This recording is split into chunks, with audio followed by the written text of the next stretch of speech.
My daughter arrived that Tuesday afternoon, grocery bags in hand, but her eyes were on me, scanning every change in my appearance.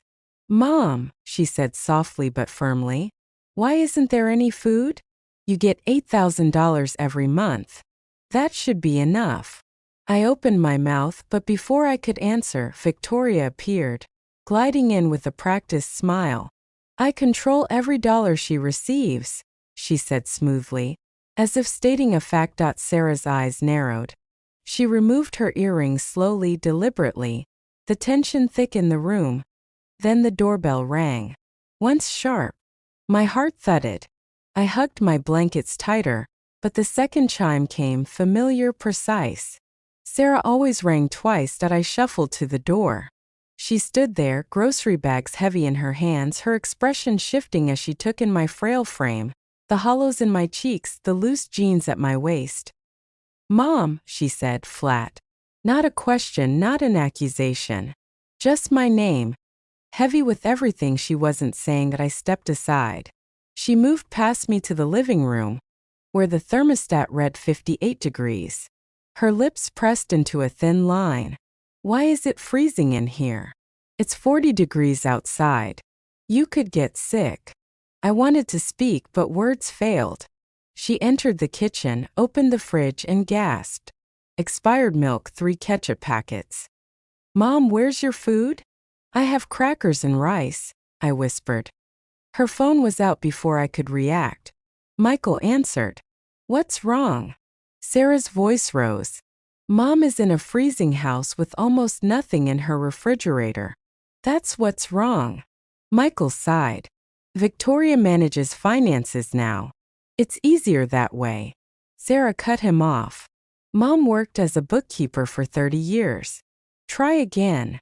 Victoria appeared, heels clicking, smile sharp. "Is there a problem?" "Yes," Sarah said.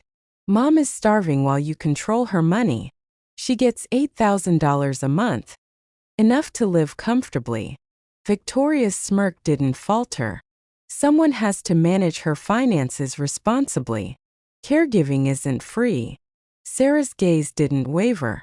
"Is that what we call elder abuse?" I grabbed my coat, shaking. Victoria stepped in my path, Michael behind her, hand on her shoulder. "Mom, maybe you should stay here," he said. "Is that what you call stealing someone's pension while they starve?" Sarah asked. I clutched my coat and purse. Sarah guided me to the door, then whispered, "Mom, trust me for the next 3 months. Don't tell anyone. Can you do that?" I nodded. Something had shifted. The drive to St. Mary's Hospital was quiet. I tried to protest. "I don't need a hospital. I'm just tired." "When was the last time you had a proper meal?" she asked. The nurse weighed me. 104 pounds. Blood tests showed severe malnutrition, vitamin deficiencies, my body consuming itself. Sarah documented everything. Patricia, the hospital social worker, listened as I explained the abuse. Victoria taking my pension, Michael standing by silently. I cried, and finally someone understood. The doctor returned. "Mrs. Chin, you're severely malnourished. Vitamin D nearly 0, B12 critical. You've lost 32 pounds in 6 months." Sarah said calmly, "We'll take care of everything. Copies of every document, every test result." We left the hospital with records. Sarah guided me to a bank to open a checking account in my name alone. She redirected part of my pension there. "This is yours. Only yours." That night, I sat with soup for the first time in months. She opened her laptop. My search history, but not mine, Victoria's. Life expectancy calculations. Elderly inheritance projections. Nutritional deficiency symptoms. 2 years of plotting. My hand shook. "Mom," Sarah said, taking my hands, "we're going to fix this. Everything. Trust me." I whispered yes. The following morning, while I ate scrambled eggs, she arranged a meeting with Robert Caldwell, an elder law attorney. Cognitive testing proved I was sound of mind. Financial statements revealed nearly $200,000 stolen. Forensic accountants traced every dollar. Designer bags, lavish vacations, expensive dinners, all paid with my money. An irrevocable trust was created. My house, life insurance, investments, all protected. Sarah became sole trustee. Michael's name appeared with only $1. Everything else locked from Victoria. Witness statements were gathered from neighbors, the mail carrier, pharmacy staff. All observed signs of neglect. The confrontation came Monday. Michael and Victoria demanded my location and pension. Sarah stayed calm. Mom is here, safe. Her pension goes to a new account only she can access. Victoria's face flushed, hands trembling, powerless. That night I finally ate freely. Warmth spread through me as I sat at Sarah's kitchen table.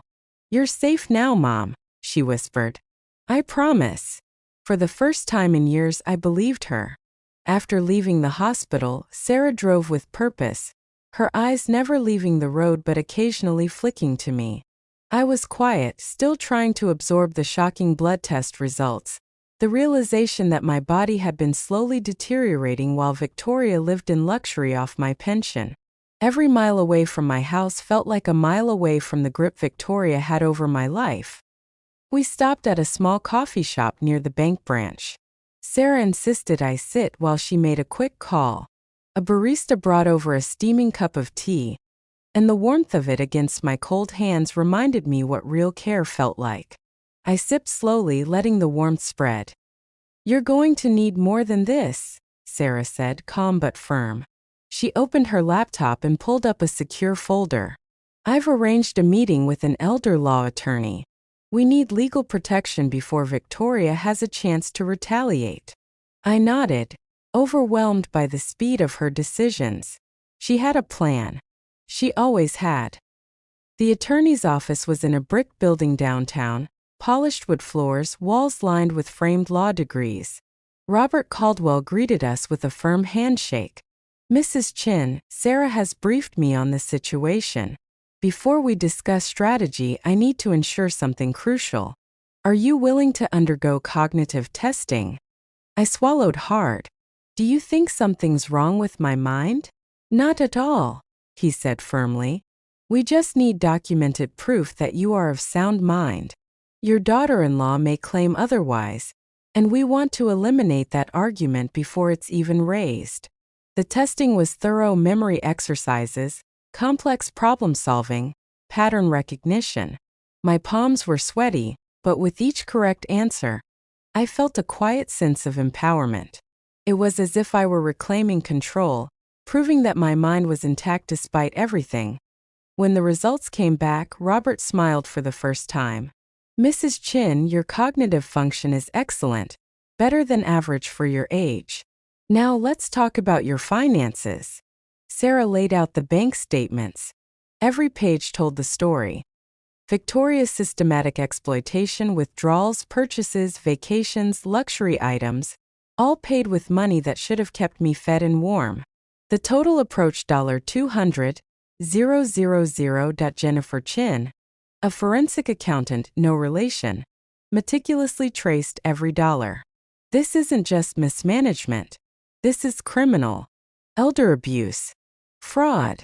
I felt my hands shake as I saw each transaction, the stark contrast between Victoria's lavish lifestyle and my slow decline. "Mrs. Chin, we need to protect your assets immediately," Robert said. "We'll set up an irrevocable trust. Your house, investments, life insurance, all transferred so Victoria has no access." The paperwork stretched over hundreds of pages. Every signature I made felt like reclaiming a piece of myself.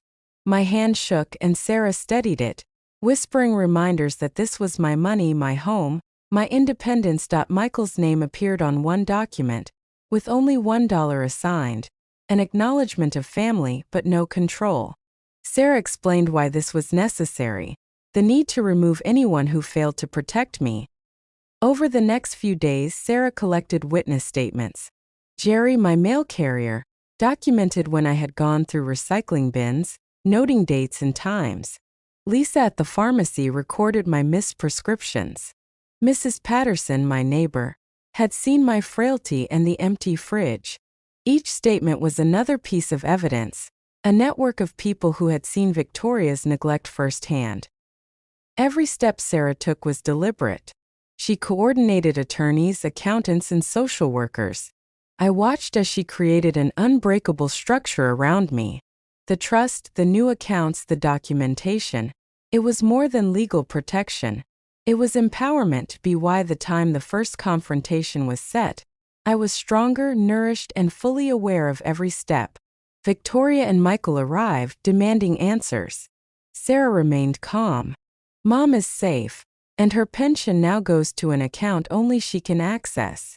Victoria's face turned red. Anger, fear, and disbelief twisted her features. She tried to argue, to claim authority, but the documents, forensic reports, and cognitive testing blocked her every move. Michael's attempts to mediate fell flat. He had stood by silently for months, and now, with undeniable evidence, he could only watch. That night, I finally ate freely, a real meal, in a home that felt warm and safe. Sarah sat across from me, phone and laptop set aside. "You're safe now, Mom," she whispered. "I promise." For the first time in years, I believed her. The first morning after the legal showdown felt strangely unreal. For years, my days had all blended into a fog of weakness, skipped meals, and silent fear. But that morning, sunlight actually felt warm instead of harsh. The smell of real food drifted in from the kitchen. Sarah was cooking. That I sat at the dining table, hands wrapped around a mug of warm tea. My stomach growled loudly, and Sarah glanced over her shoulder with a teasing smirk. "See? That's what a healthy appetite sounds like," she said. "You're making fun of me," I muttered. "No, Mom. I'm celebrating you." She placed a plate in front of me. Scrambled eggs, oatmeal with honey, and sliced fresh fruit. A real meal. Balanced, nourishing, and shockingly colorful. I didn't remember the last time my plate had more than a piece of bread on it. The first few bites were almost emotional. My body reacted immediately, like it had been starved for months, and suddenly someone flipped a switch. "You're going to gain weight," Sarah said softly. "I look terrible," I whispered. "You look neglected," she corrected. "Now you're going to look like yourself." There was something so simple yet so powerful about that word, yourself. I had forgotten who that even was. By the third day, Sarah transformed my living room into a command center. Her laptop hummed nonstop. Sticky notes, files, witness statements, neatly arranged, not chaotic but intense. Every time her phone buzzed, she answered with the same controlled tone. "Thank you. Please email me the full report." "Yes, attach the timestamp." "Yes, we'll include that in the evidence folder." She was building something. Something big. Something Victoria and Michael had no idea was coming. I finally asked, "What exactly are you planning?" She closed her laptop slowly.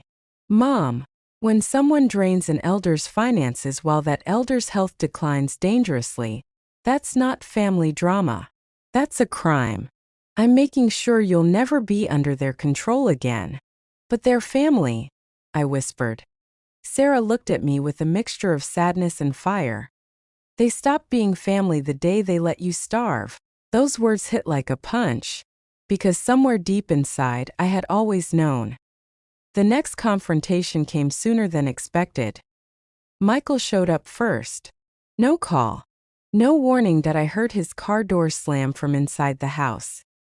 "Mom, open the door." Sarah stood between me and the entrance. "Stay here. I've got it." She opened the door just halfway. Michael's face was tight, jaw clenched. "Where have you taken her? Victoria is losing her mind. You can't just show up and—" "She's safe," Sarah said calmly. "You're manipulating her," Victoria said. Sarah didn't raise her voice. She didn't even blink. "Michael, your wife emptied your mother's pension account while she lost 19 pounds in 3 months. That's not a misunderstanding. That's abuse." Michael froze. His mouth fell open just slightly, like he wanted to deny it but couldn't. "She told me Mom refused to eat," he said weakly. I stepped forward. I wasn't refusing, Michael. I didn't have food. His eyes darted to me, and for a second actual guilt flickered there. But then it twisted into defensiveness. I didn't know. Victoria didn't tell me everything. Sarah crossed her arms. That's the problem. You didn't know anything at all. Michael swallowed hard, stepping back like he'd been pushed. He didn't argue again. He didn't defend Victoria, because deep down he knew he just didn't want to accept it. Over the next 2 weeks, I gained 3 pounds. My color returned. My energy rose. I laughed, actual laughter, the kind that felt like my chest was opening again. Sarah monitored my medications, cooked meals, got me new clothes, and made sure no one could contact me without my permission. Every day, she said one sentence at least once. "You're healing, Mom." On every level. And she was right. My mind felt clearer. My body felt lighter. My heart felt less afraid. The storm came exactly when we expected it. One evening, Sarah's phone buzzed with a message from an unknown number. When she read it, her eyebrows lifted. "What is it?" I asked. She handed me the phone. It was a text from Victoria. "I know what you're doing. You won't win. That house belongs to us now. And Michael will back me." My hands trembled slightly, not with fear this time but with something else, anger, real anger. "She thinks this is a game," I whispered. Sarah's voice hardened. "Let her. The evidence speaks louder than her." And then she showed me the file she'd been building. Dozens of statements, bank records, medical reports, cognitive test proof, photo documentation of my weight loss. A full airtight case. "It's time to finish this," Sarah said. "For you, for your dignity, for your life." The day of the hearing felt colder than usual, even though the sun was shining. Maybe it wasn't the weather. Maybe it was the weight of everything that had happened. Everything that was about to come out in the open. Sarah insisted I wear something comfortable but dignified. "You're not going there as a victim," she said. "You're going as a survivor." Her confidence gave me strength I didn't know I still had. The courthouse doors. The world seemed too big for a moment. The polished floors, the high ceilings, the echo of voices bouncing off walls. But Sarah's hand stayed firm on my back, guiding me forward. When we entered the hallway, Victoria and Michael were already there. Victoria looked different. Not the polished, confident woman I remembered. She was pale, restless, clutching her bag like it was the only thing holding her together.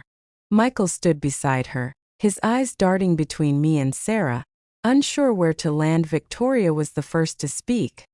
"So this is what you wanted," she hissed. "To embarrass us? To paint us as villains?" Sarah didn't even blink. "You did that yourself." Victoria scoffed, crossing her arms. "You think you're smart? You think taking Mom away makes you some kind of hero?" "She wasn't taken," Sarah said. "She was rescued." Michael flinched at the word. And for the first time ever, I saw fear in Victoria's eyes. The judge reviewed the documents carefully, flipping through hundreds of pages Sarah and the forensic accountant had compiled. At one point, the judge paused, raising an eyebrow. Mrs. Sherry lost nearly 20 pounds in 3 months. She was not receiving her medications. She was financially supporting luxury expenses while living in near-starvation conditions. Is this correct? Victoria opened her mouth to speak, but the judge held up a hand. "Mrs. Victoria, you'll speak when asked." Sarah squeezed my hand under the table. The forensic accountant stepped forward next. "Your Honor, the financial trail is consistent. Funds from Mrs. Sherry's pension were redirected into accounts controlled by Victoria. Purchases include designer handbags, vacations, high-end electronics, and repeated withdrawals with no documented use for the elder's care." A gasp rippled through the room. Victoria's face turned the color of chalk. Michael stared at the table like he wanted to crawl under it. Then came the medical report. The doctor's voice was firm. "This patient was severely malnourished. Her lab results indicate prolonged nutritional deficiency. She was skipping medications due to lack of access, not refusal. Another few weeks, and we could have been looking at organ failure. My breath caught in my throat, hearing it out loud in a courtroom in the voice of a professional, made it real in a way I wasn't ready for. Victoria looked at me with wide eyes, but I could no longer feel sympathy. Only grief. And anger. Anger for everything she took from me: health, dignity, safety, peace. When it was finally Victoria's turn to speak, she stood up too fast, almost tripping. "Your Honor, none of this is true," she cried. She refused to eat. She didn't want to take her pills. And Sarah brainwashed her. The courtroom fell silent. Even Michael winced. Sarah stood slowly, her voice calm, steady, unshakable. "Your Honor, may I respond?" The judge nodded. "Everything she said is a lie.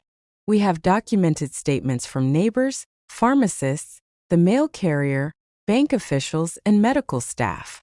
Not a single person supports Victoria's version of events." Then she turned to Victoria directly. "You didn't care if she lived or died. You cared about her pension." Victoria's jaw tightened, but she had no comeback. Not with all the evidence stacked against her. Michael finally lifted his head, and in a voice barely above a whisper he said, "I didn't know. I should have checked. I didn't." It wasn't an excuse. It wasn't enough, but it was the first honest thing he'd said in a long time. When the judge spoke again, everyone straightened. "Given the overwhelming evidence, the court finds that Mrs. Victoria committed financial exploitation and neglect of an elder." Victoria gasped like she'd been slapped. The judge continued, "All financial control is permanently revoked. Mrs. Sherry's pension and assets will remain in the irrevocable trust. Mrs. Sarah is appointed as her guardian and primary legal representative. Victoria is prohibited from contacting or approaching Mrs. Sherry without explicit permission." Sarah exhaled slowly, a soft but victorious smile on her face. Victoria collapsed into her seat, shaking her head, whispering, "No, no, no," like she still believed she could talk her way out. Michael simply closed his eyes, a tear escaping down his cheek. "Not for me. I knew that much, but for the life he had built with a woman who had just destroyed everything." And when we walked out of that courtroom, sunlight hit my face again. But this time, I felt free. The car ride home after the court verdict felt different, lighter, quieter, almost unreal. I kept waiting for the anxiety to come back, the tension in my stomach, the fear of what Victoria would say or do next. But there was nothing. Just silence. And peace. Sarah drove with one hand on the wheel and one hand lightly resting near mine, ready in case I needed comfort. "You did incredibly today," she said softly. "I just told the truth." "Sometimes," she said. "That's the hardest thing in the world." She wasn't wrong. When we reached home, I stepped inside the house, my house, and it felt different. It felt safe. It felt mine again. And for the first time in a long time, I breathed without fear. In the weeks that followed, the truth spread fast. Victoria tried everything. She argued with Michael. She cried to her mother. She posted vague social media statements about being betrayed. She tried to paint herself as the victim, but facts don't bend for lies. The bank flagged her. Social workers investigated her. Her reputation began to crack, her friends quietly pulled away. And the most painful thing for her? The luxury lifestyle she built on my pension collapsed. No more new handbags, no more vacations, no more constant spending. Reality hit her the hardest, because she had never lived without control before. And she had lost everything in one single day. 2 weeks after the verdict, Michael showed up. He knocked softly. Nothing like the angry pounding from before. Sarah opened the door, cautious. "What do you want?" "I just want to see Mom. Please." Sarah looked at me. I nodded. Michael stepped inside like he was entering a sacred place, head down, shoulders heavy. "Mom," he whispered. "I'm so sorry." His voice cracked on the last word. He sat on the couch across from me, not too close, not assuming anything. I should have checked, he said. I should have protected you. I trusted Victoria too much. I thought you were being taken care of. You should have looked, I said gently. But you didn't. He nodded, tears gathering in his eyes. I can't undo what happened, but I want to do better now. I didn't answer right away, because forgiveness isn't a switch you turn on. It's a road. But I could see something real in him, regret, shame awakening. I'm not asking for anything, he said. I just want to be a son again. And maybe someday he could be. But not yet. Sarah stepped closer, protective without being hostile. Mom is safe, she said firmly. If you want to be in her life, you'll follow the rules. Respect her boundaries. Respect her health. Respect me. For the first time, Michael nodded with humility. I will. Maybe there was hope. Not for the old relationship, that one was gone. But for something new, something honest. The next months felt like waking up from a nightmare. My weight went up. My energy returned. My color came back. My laughter became natural again. Sarah helped me redesign my home, room by room. Softer lighting, comfortable blankets, a stocked kitchen, organized medication, a safe, warm space built with love. I started gardening again. Tiny pots at first, then larger ones. I cooked new recipes. I slept.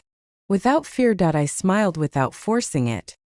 And slowly, I became myself again. One afternoon, while watering the plants, Sarah hugged me from behind. You're glowing, Mom. I laughed. I feel alive. You are alive, she whispered. And you're never going back to what you were. I believed her. Months later, I saw Victoria for the last time. Not planned, not dramatic, just a chance encounter outside the courthouse where she was handling another legal matter.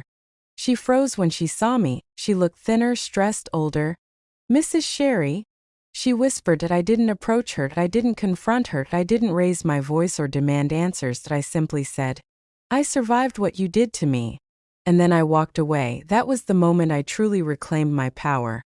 Not in court. Not in legal documents, not even in gaining my health back. But in that one sentence. That one moment. Where she realized she no longer had a single piece of control over me. The story didn't end with revenge. It didn't end with punishment. It didn't end with shouting or chaos. It ended with peace. With me sitting on my porch one warm morning, sipping tea, watching the sunrise. Knowing that the worst was behind me. Knowing that love, real love, had saved me. Sarah sat beside me, her head resting on my shoulder. You're safe now, she whispered. I know, I whispered back. And I'm finally home. If you walked beside me through this darkness, don't let go now. Subscribe. The next shadow already knows your name.